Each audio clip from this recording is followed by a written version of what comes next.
बच्चों का हार्दिक स्वागत है। आज मैं कक्षा 12th वाले बच्चों को जो कि यूपी बोर्ड से हैं उनको हिंदी का पूरा सिलेबस समझाने वाला हूं कि कहां से कौन कौन से प्रश्न आने वाले हैं। तो पूरे धैर्य के साथ देखिए, आपको अपनी परीक्षा में टॉपर और टॉप रैंक लानी है तो ध्यान से देखिए। सबसे पहले आपको ध्यान से देखना है, यहाँ पर देखिए आपका जो पहला जो खंड क है, यहाँ से खंड क में से पहला वाला पूछा जाएगा। हिंदी गद्य का विकास और शुक्ल युग शुक्लोत्तर युग, हिंदी गद्य की प्रमुख विधाएँ, निबंध, उपन्यास, कहानी, आलोचना। इसमें से पूरे 5 नंबर पूछे जाएंगे। ये क्लियरली आपको ध्यान से फुल लेना है। शुक्ल युग शुक्लोत्तर युग, हिंदी गद्य की प्रमुख विधाएँ, निबंध, उपन्यास, कहानी, आलोचना, इनमें से 5 नंबर पक्की आने वाले हैं। ठीक है, हाँ, ये पूरा upmsp.com ये पूरा जारी किया है सिलेबस जो सरकार है उसने। ठीक है, सेकंड वाला बात करते हैं, काव्य साहित्य का विकास, आधुनिक काल, भारतीय युग, द्वितीय युग और छायावादी युग, प्रगतिवादी युग और नई कविता युग। ठीक है, इसमें से 5 नंबर का आने वाला है। ठीक है, 5 नंबर यहाँ से, 5 नंबर यहाँ से, 10 नंबर यहाँ से आने वाले हैं। पाठ्यक्रम में निर्धारित गद्यांशों पर आधारित 5 प्रश्न आने वाले हैं। 10 नंबर के ये हो गए। प्रत्येक प्रश्न 2 नंबर का होगा, 5 मतलब 10 नंबर की हो गए। ठीक है, हाँ सो क्वेश्चन नंबर 4 की बात करते हैं। इसमें पद्यांश में से, पहले वाले में गद्यांश से आ रहा था, अब यहाँ पर पद्यांश में से आएगा। ठीक है, 10 नंबर यहाँ से, तो टोटल कितने हो गए? 20 नंबर के आपके बहुकल भी प्रश्न आने वाले हैं। ठीक है, हाँ सर। और आगे देखना है 5 वाले नंबर पे, संकलित गद्य के पाठ के लेखकों का साहित्यिक परिचय, जीवन, कृतियाँ और भाषा शैली।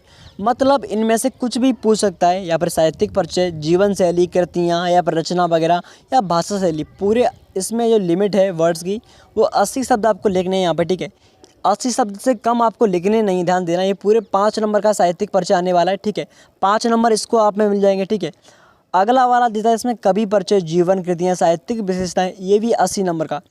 ठीक है, अब गद्य में से एक पूछा जाएगा और पद्य में से 5-5 नंबर के 2 आने वाले हैं। ठीक है, ध्यान से देखिए। आगे देखते हैं, एक कहानी चरित्र, कहानी के तत्व एवं तथ्यों पर आधारित लघु उत्तरीय प्रश्न जिसकी सीमा मिनिमम 80 वर्ड्स तक होगी। ठीक है, ये भी 5 नंबर का होगा पूरा, जिसमें कहानियाँ पूछी जाएंगी आपसे। ठीक है, 7वें नंबर पर पूछा जाएगा खंड काव्य। जो खंड काव्य आपको मालूम है, जैसे त्यागपति है, मुक्तिदूत है, ऐसे बहुत सारे हैं। हर जो ज़िले होते हैं उनके अलग अलग होते हैं। अभी लास्ट में मैं आपको पूरी लिस्ट दिखाऊंगा कि कौन से ज़िले का आपका कौन सा है। ठीक है, अब ध्यान से देखिएगा। यहाँ से क्वेश्चन नंबर 7 की बात करते हैं। खंड काव्य निम्नलिखित पर आधारित लघुत्तरीय प्रश्न जिसकी सीमा 80 वर्ड तक होगी। ठीक है, हाँ सर। खंड काव्य की विशेषताएं, पात्रों का चरित्र, प्रमुख घटनाओं पर आधारित प्रश्न। ठीक है, ये पूछ सकता है आपसे कहानी के आधार पर। अब खंड ख की बात करते हैं। ऊपर वाला 50 नंबर का हो गया। अब नीचे आते हैं खंड ख में, जो कि पूरे 50 नंबर का है। 8 की बात करते हैं, पठित पाठ्य पुस्तक के निर्धारित पाठों के संस्कृत गद्य का संदर्भ हिंदी अनुवाद करना है। ये 7 नंबर का, इतना बढ़ चुका है। संस्कृत का जो हिंदी अनुवाद है वो पूरे 7 नंबर का आने वाला है। ध्यान से देखिए, आपको बस संदर्भ लिखना है, सिर्फ हिंदी अनुवाद करना है। पूरे 7 नंबर यहाँ से मिल जाएंगे। ख की बात करते हैं, पठित पाठ्य पुस्तक के निर्धारित पाठों के संस्कृत पद का संदर्भ हिंदी में अनुवाद कीजिए। ये भी पूरे 7 नंबर का है। ठीक है, इतना के लिए हाँ सर।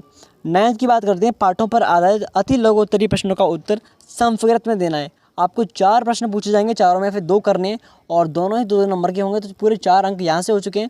अब 10th की बात करते हैं, क्वेश्चन नंबर 10, काव्य सौंदर्य के जो कि रस अलंकार छंद होते हैं, जैसे हिंदी में पूछी जाती हैं, तो काव्य सौंदर्य के तत्व ये आपके पूछे जाएंगे।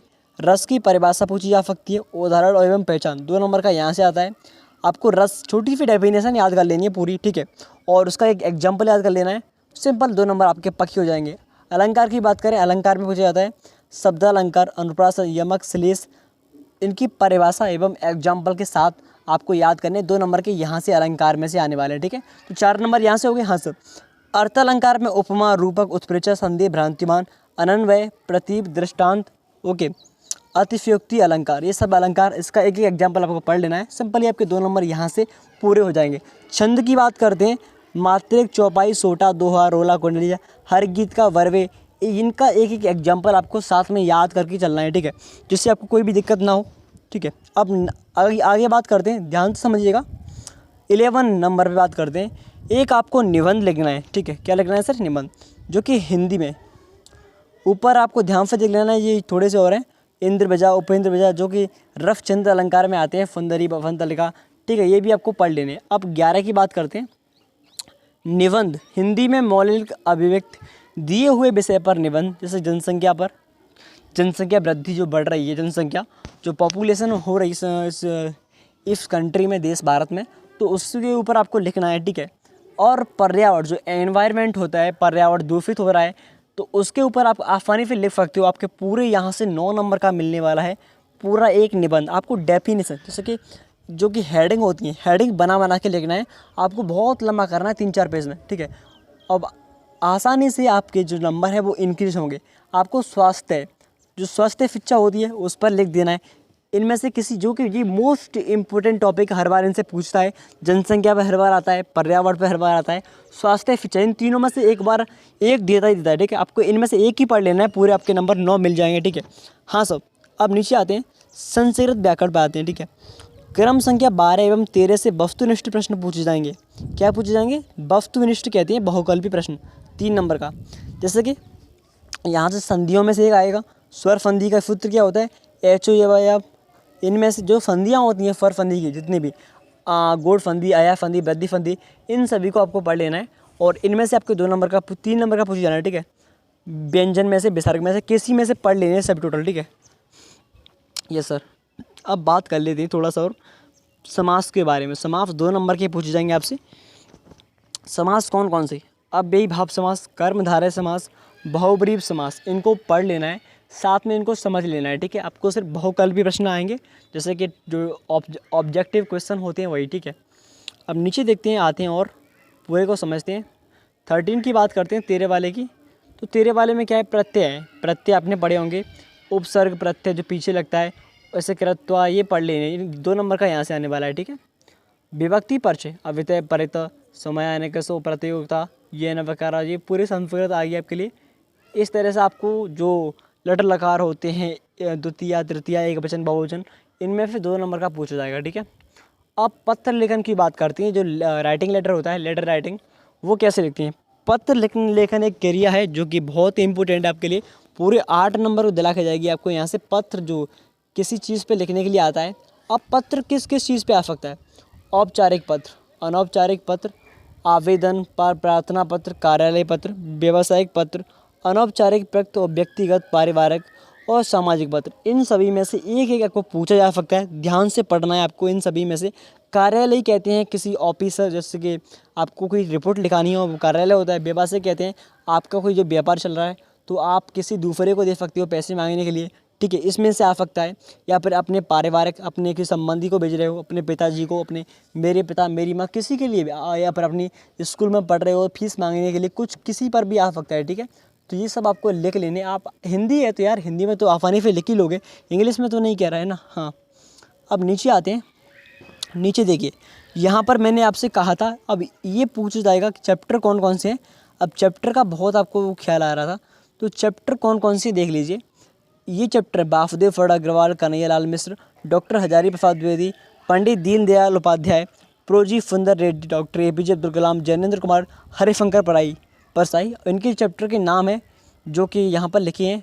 इनमें से मोस्टली पूछा जाने वाला है, जैसे कि राष्ट्र का स्वरूप, रावट नर्सिंग होम, अशोक के फूल, सिद्धांत और नीति के संपादित अंश, भाषा और आधुनिकता, तेजस्वी मन के संपादित अंश, भाग्य और पुरुषार्थ, निंदा रस, काव्य हेतु निर्धारित पाठ्य पुस्तक, भारतेंदु हरिश्चंद्र, प्रेम माधुरी, यमुना छवि, जगन्नाथ रत्नाकर, उद्धव प्रसंग गंगाधर, अयोध्या सिंह उपाध्याय हरिऔध, पवन दूतिका, मैथिली षडगुप्त, केकी के अनुपात गीत, जयशंकर प्रसाद गीत, श्रद्धा मनु, सूर्यकांत त्रिपाठी, निराला बादल, ये सब पढ़ लेने। सुमित्रानंद पंत, नौका विहार, बापू के प्रति परिवर्तन, महादेव वर्मा, रामधारी सिंह दिनकर, सच्चिदानंद, हिरानंद, बादशाह नग्गे, और इतने सारे चैप्टर आपको पढ़ लेने। और मोस्टली यहाँ से लेकर यहाँ तक, ये वाला ऊपर वाला पार्ट, ये पूरा काव्य हेतु, ठीक है। यहाँ से पढ़ते हैं कथा साहित्य, जो कथा है, जैसे कि जो कहानी आती है 5-5 नंबर की। फड़ीफर नाथ रेणु पंचलाइट आपने पढ़ी होगी, ये 5 नंबर की आती है, ठीक है। अमरकांत की बहादुर कहानी है, इनमें फिर 3 आती हैं, 3 में से आपको एक करनी पड़ती है। और पंचलाइट हर साल आती ही, आपको एक दो पढ़ लेनी है, अधिकतर पढ़ने की जरूरत नहीं है, ठीक है। अमरकांत, शिव प्रभात सिंह, भीष्म साहनी, शिवानी, इनमें से लाठी वगैरह किसी पर ही पूछ सकता है, ठीक है, एक कहानी को। अब मैंने बात की थी आपका कौन से ज़िले का आपका आने वाला है, ठीक है। तो मैं आपको सब दिखा देता हूँ आपका कौन सा ज़िला है। और जैसे कि मुक्ति यज्ञ लेखक सुमित्रा नंदन पंत है, ये प्रकाशन कौन कौन से प्रकाशन की है? राधा कृष्ण प्रकाशन, अंसारी रोड, दरियागंज, नई दिल्ली के लिए, ठीक है। कानपुर, जौनपुर, मुरादाबाद, फैजाबाद, एटा, ललितपुर, इनके लिए ये सब पढ़ लेने हैं। और आपको दिखाई दे रहे हैं सत्य की जीत लेखक, द्वारका महेश्वरी, ये सब इनके लिए, ठीक है। झांसी, बेऊ, इन चीज़ों को पढ़ लेना है। रस्म रति किसके लिए? उद्यानचल, पटना, बुलंदशहर, मथुरा, ये सब इनके लिए।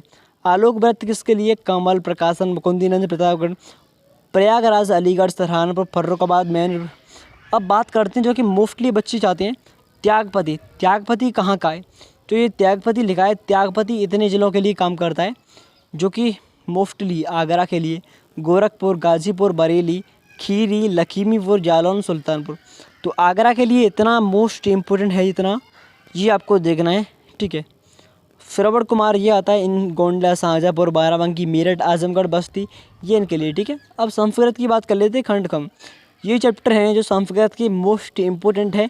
इसमें से 20-25 नंबर आपके फंस जाते हैं टोटल, ठीक है। भोज सुधार्यम, संस्कृत भाषा में तुम, आत्मज्ञ एवं सर्वज्ञ, ऋतुवर्णनम, जातक कथा, नृपति दिलीप, मर्फी दयानंद, सुवाफित रत्नानी, महामना मालवीय, पंचशील सिद्धांत, दूत वाक्यम। यहाँ से इनमें से आपको ढंग से कर लेने। तो ये आपको सिलेबस जो क्लास है वो कैसी लगी प्लीज़ कमेंट ज़रूर कीजिए। और आप कुछ भी पढ़ना चाहते हो, हिंदी इंग्लिश आपका डाउट है, तो प्लीज़ कमेंट कीजिए। और चैनल को सब्सक्राइब करके वीडियो को लाइक कीजिए और बेल आइकन वाले प्लेस को दबा दीजिए, जिससे कि आपको हर वीडियो का नोटिफिकेशन पहुंचता रहे और आप अपनी तैयारी को इम्प्रूव कर सकें। तो थैंक यू सो मच। जय हिंद। मिलती हैं ऐसी इंटरेस्टिंग क्लास के बाद। जय हिंद।